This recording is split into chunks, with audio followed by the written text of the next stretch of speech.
Exploración física tóraco-pulmonar. La exploración física es un conjunto de maniobras que realiza un médico o enfermero para obtener información sobre el estado de salud de una persona. Es conveniente conocer primero las líneas y regiones que permite la localización para que al ubicarlas se haga posible el seguimiento de la secuencia sistemática y ordenada de la exploración física. Líneas del tórax. La utilidad de estas es para la delimitación adecuada de estructuras anatómicas y como sitios de referencia para realización de procedimientos diagnósticos o terapéuticos. En la cara anterior del tórax se encuentran tres líneas. La línea medioesternal, que se encuentra en la parte media del esternón, desde la fosa yugular hasta el apéndice sifoides. La línea paraesternal, que inicia en la articulación esternoclavicular, sigue todo el borde esternal derecho e izquierdo, y la línea medioclavicular, que desciende desde la mitad de la articulación esternoclavicular y acromioclavicular. La pared lateral está limitada por las líneas axilar anterior y posterior y por la pared torácica posterior. Las líneas de la lateral anterior del tórax son tres: la axilar anterior, que baja verticalmente desde el borde inferior del músculo pectoral, y ambas líneas axilares anteriores delimitan la parte anterior del tórax; la axilar media, que es vertical y desciende desde el vértice de la axila, y la axilar posterior, que baja verticalmente desde el borde inferior del músculo dorsal. Las líneas de la cara posterior del tórax son 5. La línea vertebral es la vertical que sigue el trayecto de las apófisis espinosas de las vértebras. La línea escapular pasa por el borde interno de cada una de las escápulas, hacia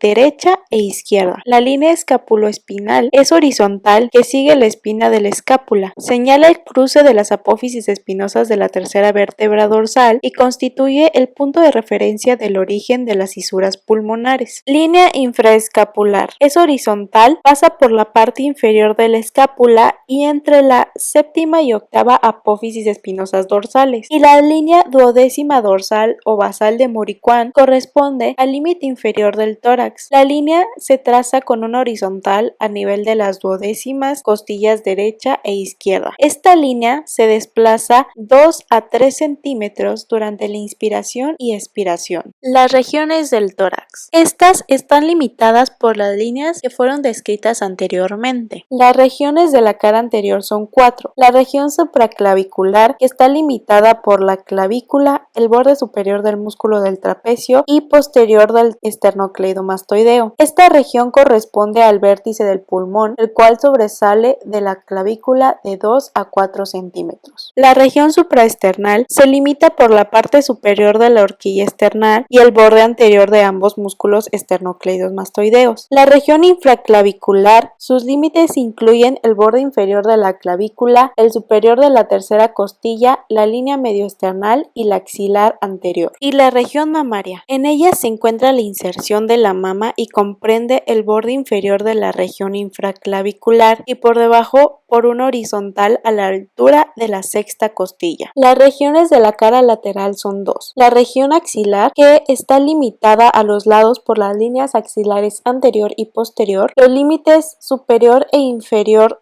constituyen el hueco axilar y la sexta costilla respectivamente, y la región infraaxilar, que se extiende desde el límite inferior de la región axilar y el borde que hace las costillas falsas. Las regiones de la cara posterior son 4. La región supraescapular, que está limitada por la columna dorsal, la espina de la escápula y el borde superior del hombro. La escapular se proyecta precisamente sobre la escápula, debido a que es un plano óseo cubierto por grandes masas musculares.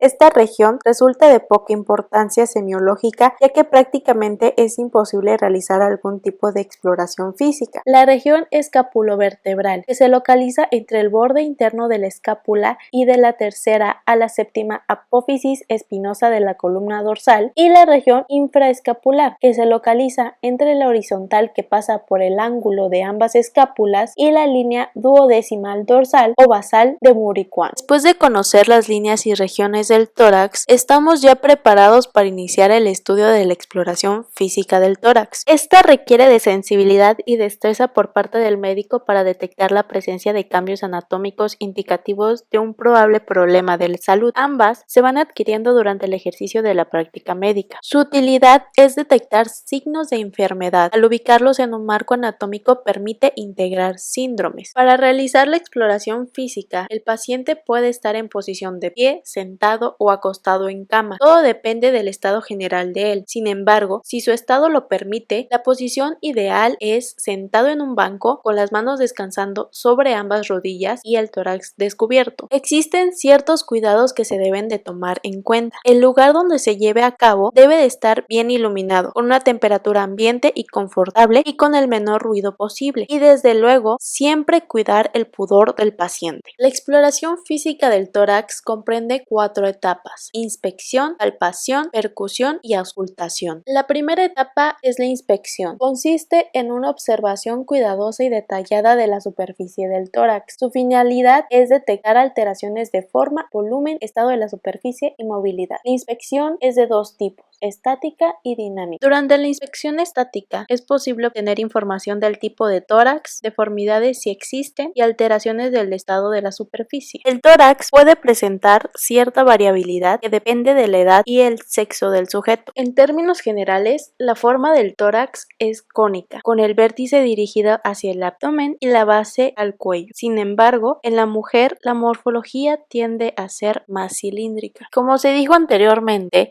la forma del tórax puede variar según la edad. En los primeros años de vida es de diámetro vertical pequeño y casi cilíndrico y no presenta diferencias de acuerdo con el sexo. En la adolescencia, el tórax se alarga y aplana. Esta es la etapa que marca las diferencias de acuerdo con el sexo y determina finalmente la configuración del tórax del adulto. En el anciano cambia de forma pues ocurre un aumento del diámetro anteroposterior, cambios en la columna vertebral y en las partes blandas. En otros casos en el cual puede variar la forma del tórax es en sujetos asténicos, que se convierte en alargado y estrecho, en sujetos atléticos, que puede ser prominente y con robustez ósea, y en pacientes pícnicos, que puede ser corto y globoso. Las deformidades del tórax se dividen en congénitas y adquiridas. Algunos ejemplos de las deformidades congénitas del tórax son: tórax acanalado, presenta un discreto hundimiento longitudinal del esternón. Tórax en embudo, o también conocido como pectus excavatum, se caracteriza por una depresión de la región esternal. El tórax piramidal tiene una prominencia de la parte anteroinferior de la caja torácica a la altura del apéndice sifoides por excesivo desarrollo costal. El tórax piriforme tiene forma de pera invertida con gran saliente anterosuperior. Algunos ejemplos de las deformidades adquiridas del tórax son: el tórax raquídico es por un aumento del diámetro anteroposterior con disminución de los diámetros transversos, aplanamiento desde la línea medio clavicular hasta la línea axilar posterior. Y el tórax enfisematoso, que se da en casos de enfisema pulmonar, es voluminoso, cilíndrico, con aumento del diámetro anteroposterior y del transverso inferior. También existen las alteraciones de forma, que pueden ser asimétricas, explicadas por la presencia de abombamiento, como es el caso del derrame pleural o del neumotórax hipertensivo, y por retracción unilateral, como puede ser en la condensación pulmonar o en la atelectasia. Una vez que se haya inspeccionado la forma y el volumen, revisaremos el estado de la superficie, la cual incluye características de la piel, el color de la piel y la red venosa colateral. Se debe observar atentamente y buscar la posible presencia de nevos, acné, cicatrices, estrías, vesículas, manchas, quistes o tumores. En un tórax normal, los músculos no deben parecer atróficos ni espásticos y la columna no debe de presentar ningún tipo de desviación. La inspección dinámica permite evaluar las características de los movimientos respiratorios en lo que se refiere a la frecuencia, el ritmo, la amplitud y la simetría. La respiración normal consiste en movimientos rítmicos sucesivos de expansión del tórax, que es la inspiración, y retracción, que es la expiración. La respiración también es variable según el sexo y la edad. En niños es francamente abdominal, en la mujer es costal superior y en el hombre es costal inferior o toracoabdominal. Los movimientos respiratorios pueden estar aumentados o disminuidos en número, en intensidad o en ambos aspectos. Pueden ser uni o bilaterales y puede observarse disminución en un hemitórax con aumento en el otro por función vicariante. He aquí la importancia de observar y comparar un hemitórax en relación con el otro. La respiración anormal puede ser de dos tipos: una por alteraciones en el número y amplitud de las respiraciones por minuto, es decir, la frecuencia respiratoria, y dos por trastornos del ritmo respiratorio. Las alteraciones en el número y amplitud de respiraciones por minuto, es decir, frecuencia respiratoria, son: la batipnea es un tipo de respiración caracterizado por aumento en la amplitud de los movimientos respiratorios sin modificación ostensible de su número. La taquipnea se caracteriza por el aumento en la frecuencia respiratoria. La polipnea es una respiración superficial y la bradipnea se caracteriza por la disminución en el número de respiraciones por minuto o frecuencia respiratoria. Los trastornos del ritmo respiratorio que se pueden observar son los siguientes. La respiración Cheyne-Stokes o ciclopnea se caracteriza por periodos prolongados de apneas y periodos de actividad. Se inician por pequeños movimientos que van aumentando de forma progresiva para disminuir en la misma forma hasta llegar a la apnea. Este tipo de respiración se presenta en traumatismos craneoencefálicos, hemorragia cerebral, coma urémico, meningitis tuberculosa e intoxicación por opiáceos. La respiración de Bayot consiste en periodos de apneas con periodos activos de movimientos respiratorios. Las meningitis, los tumores y las hemorragias intracraneanas pueden originarla. La respiración de Kussmaul se da por la inspiración profunda y ruidosa seguida por una pausa respiratoria con expiración breve y quejumbrosa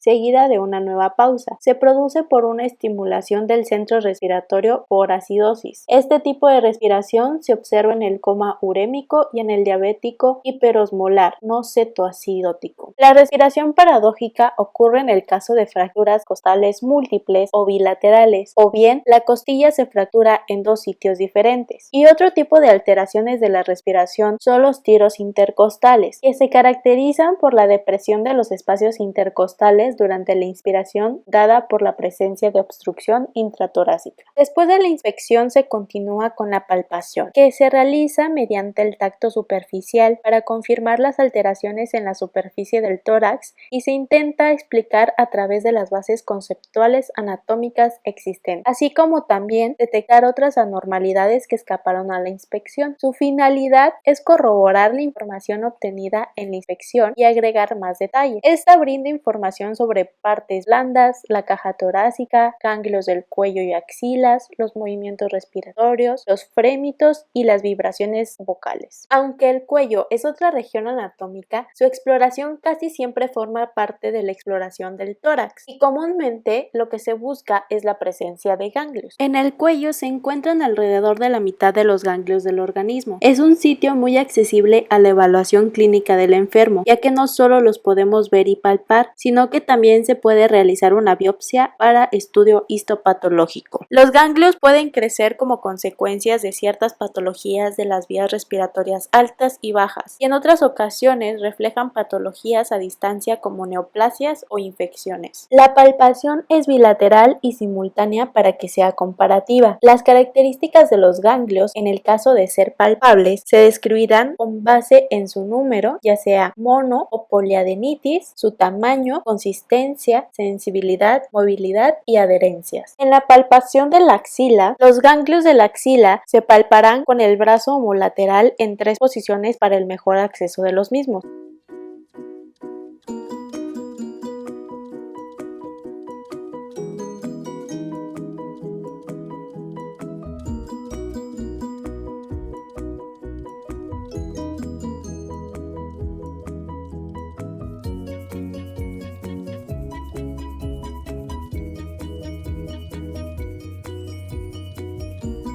Para el estudio de la movilidad del tórax se utilizan las maniobras de amplexación superior e inferior y amplexión. Para la amplexación superior se colocan las manos sobre ambos huecos supraclaviculares con los pulgares tocando las apófisis espinosas. Los dedos medio e índice deben situarse sobre las clavículas. Las manos del explorador deben de colocarse con suavidad y sin realizar presión para permitir el movimiento libre del tórax. En la amplexación inferior se colocan las manos en forma simétrica a nivel de la línea infraescapular con los pulgares lo más separado de la columna vertebral, justo como se puede observar en este video.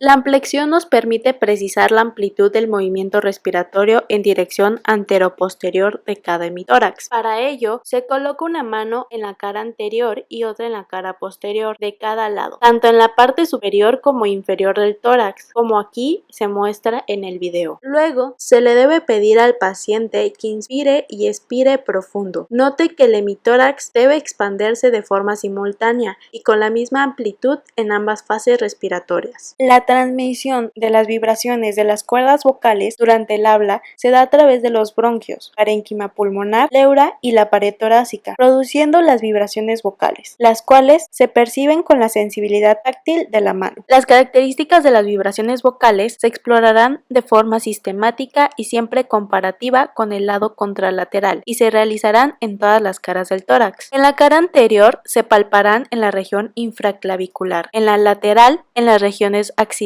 e infraaxilar y en la cara posterior en las regiones supraescapular, escapulovertebral y subescapular. Para esto, el paciente debe repetir con voz articulada, intensidad moderada y lentamente una palabra, justo como se puede observar en este video.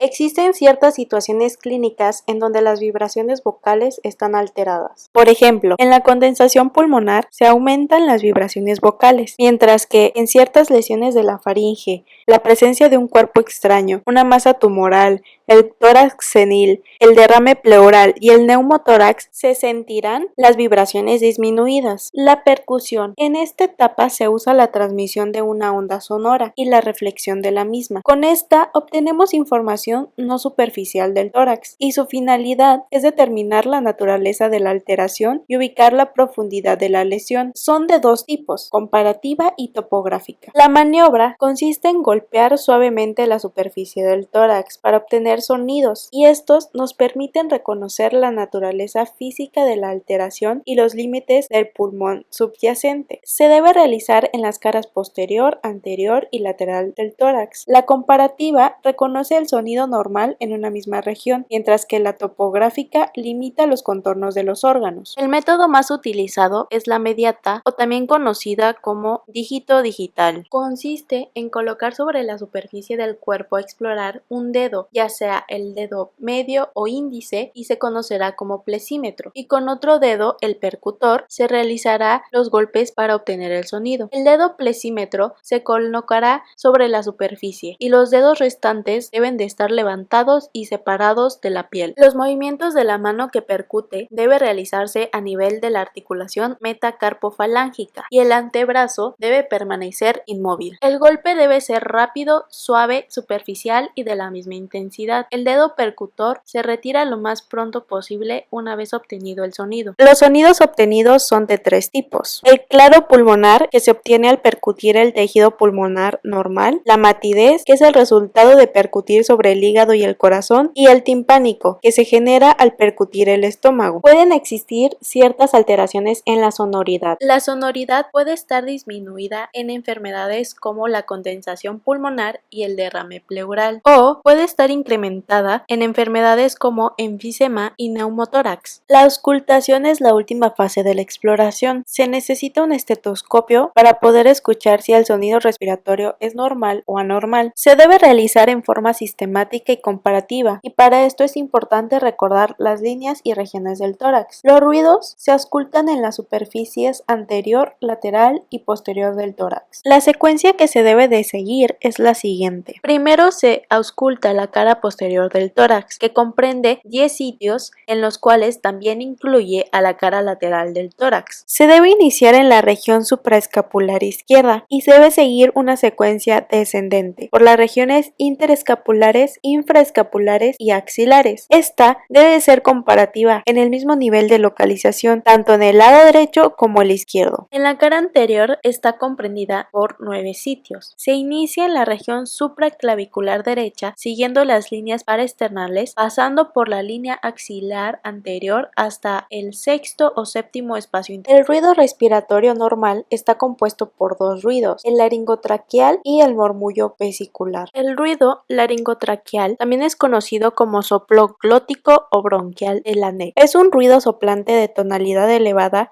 que se escucha más durante la inspiración que en la expiración. Se escucha a nivel de la laringe, la tráquea y el esternón. En la parte posterior es a lo largo de la columna vertebral y en la parte interna de los espacios escapulovertebrales. Y el murmullo vesicular, que se escucha como un soplo muy suave y es un ruido inspiratorio continuo. Se escucha en los sitios en los que el tejido pulmonar está en contacto con la pared torácica. Los sitios en los que se escucha con mayor claridad son en las axilas, debajo de las clavículas y en las regiones infraescapulares. Durante la expiración, este ruido es más suave, menos intenso y también continuo, y este solo se escucha al principio de la expiración. A continuación se podrá observar todo el proceso de la auscultación.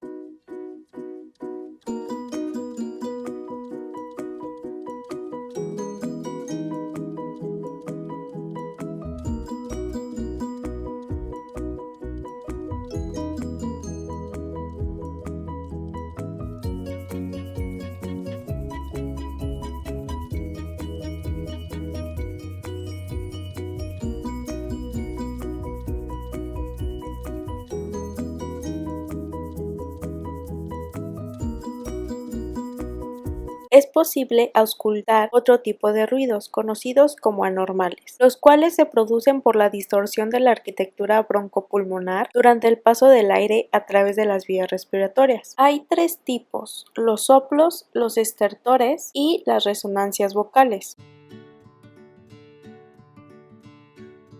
Existen 4 tipos de soplos. El cavitario es una modificación del tubario porque hay una cavidad rodeada de tejido pulmonar condensado. Ocurre porque la cavidad sirve como una cámara de resonancia. El anfórico es poco intenso con resonancia metálica. En ocasiones solo se escucha haciendo al paciente toser o con respiraciones profundas. Puede auscultarse en casos de neumotórax espontáneo a tensión. En el tubario existe una percepción del ruido laringotraqueal en las paredes del tórax. Se escucha en los casos en el que el tejido pulmonar es homogéneo, como cuando hay una neumonía y los bronquios están permeables. Y por último, el pleurítico, que es un soplo tubárico modificado, de preferencia expiratorio. Se escucha más claro en la zona en la que el pulmón está rechazado, entre la columna vertebral y la escápula. Los estertores son ruidos anormales que acompañan a los respiratorios normales y los pueden modificar. Unos tienen su origen en los bronquios o en el pulmón y otros en la cavidad pleural. Cada uno de estos tiene un significado semiológico diferente. El traqueal ocurre por la presencia de secreciones en la laringe, tráquea o bronquios gruesos y que el paciente no puede expulsar. Roncantes se pueden producir por la presencia de moco espeso o por la disminución de la luz por la contracción del músculo bronquial y edema de la mucosa. A la palpación pueden acompañarse de la sensación táctil de frémito. Los silbantes y piantes se representan por la obstrucción de bronquios de pequeño calibre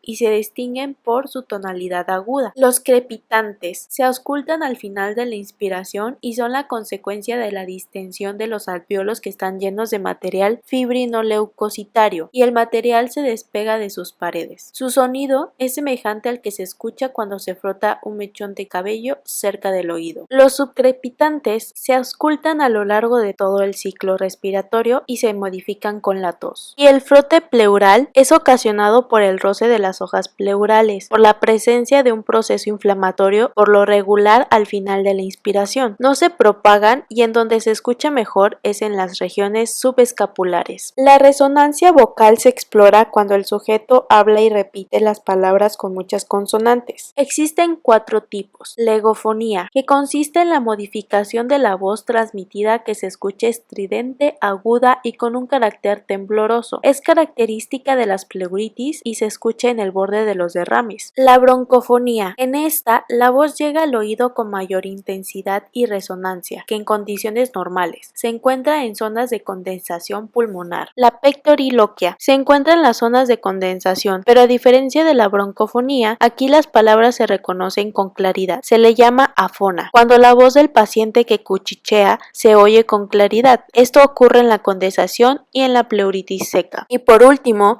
la broncofonía fisiológica. Se da en el sujeto normal la sensación sonora poco intensa, confusa y que no permite identificar las sílabas. En la clínica se entiende como síndrome al conjunto sistematizado de signos recogidos de la exploración física y síntomas de una enfermedad. Es así que los procesos patológicos del pulmón y de la pleura modifican la fisiología normal de las diferentes estructuras contenidas en la caja torácica. Los hallazgos identificados durante la inspección, palpación, percusión y auscultación del tórax permiten obtener signos que al agruparlos se integran en los llamados síndromes pleuropulmonares. Los síndromes pulmonares son 4 diferentes tipos: la condensación, la telectasia, la rarefacción y cavitario. En la condensación se produce un llenado del alveolo de un material distinto al aire. Se puede dar en infecciones como la neumonía bacteriana, tuberculosis o en caso de tumores. La telectasia. Esta se produce por la obstrucción de un bronquio por vía intrínseca, ya sea un tumor o un cuerpo extraño del mismo, o por vía extrínseca, que puede ser una compresión ocasionada por una tumoración que se encuentre fuera de la luz del bronquio. El aire dentro de los alvéolos es absorbido por la sangre circulante, lo que lleva a una disminución del volumen del pulmón, reduciendo su tamaño y causando retracción de estructuras adyacentes. La rarefacción se caracteriza por observarse en pacientes con enfisema pulmonar. La forma del tórax es el llamado tórax en tonel. Cavitario es el resultado de la destrucción del parénquima pulmonar con formación de una caverna de paredes gruesas que circundan una zona con ausencia de tejido, que se encuentra llena de aire, siempre y cuando no tenga un proceso infeccioso sobreagregado, ya sea por hongos o bacterias. Puede ser ocasionado por tuberculosis, quistes, bulas, neumatoceles o hasta abscesos pulmonares. Los síndromes pleurales son 3 diferentes tipos: el derrame pleural, el neumotórax y el hidroneumotórax. El derrame pleural se presenta cuando el líquido contenido en el espacio entre ambas pleuras incrementan tanto que supera la reabsorción del mismo. Existen 6 mecanismos para que ello suceda y da como resultado que a la inspección el movimiento respiratorio del hemitórax afectado se encuentra bajo. Las maniobras de amplexación y amplexión van a estar disminuidas, lo mismo que las vibraciones vocales por debajo del nivel del derrame. Se percute mate y a la auscultación el ruido respiratorio se encuentra disminuido o ausente, al igual que la transmisión de la voz. Es importante recordar que en ocasiones la única manera de diferenciar un derrame pleural de una telectasia es encontrar desplazamiento o retracción de la tráquea hacia el lado afectado, ya que ambos síndromes son muy similares. El neumotórax está presente cuando hay aire en el espacio entre ambas pleuras como resultado de la ruptura de la pleura visceral, permitiendo dicha fuga, hecho favorecido por la presión negativa de la cavidad, igualándola con la presión atmosférica, lo que produce colapso pulmonar. A la exploración física se encuentra descenso del movimiento respiratorio, al igual que las maniobras de amplexión y amplexación. Las vibraciones vocales, la transmisión de la voz y el ruido respiratorio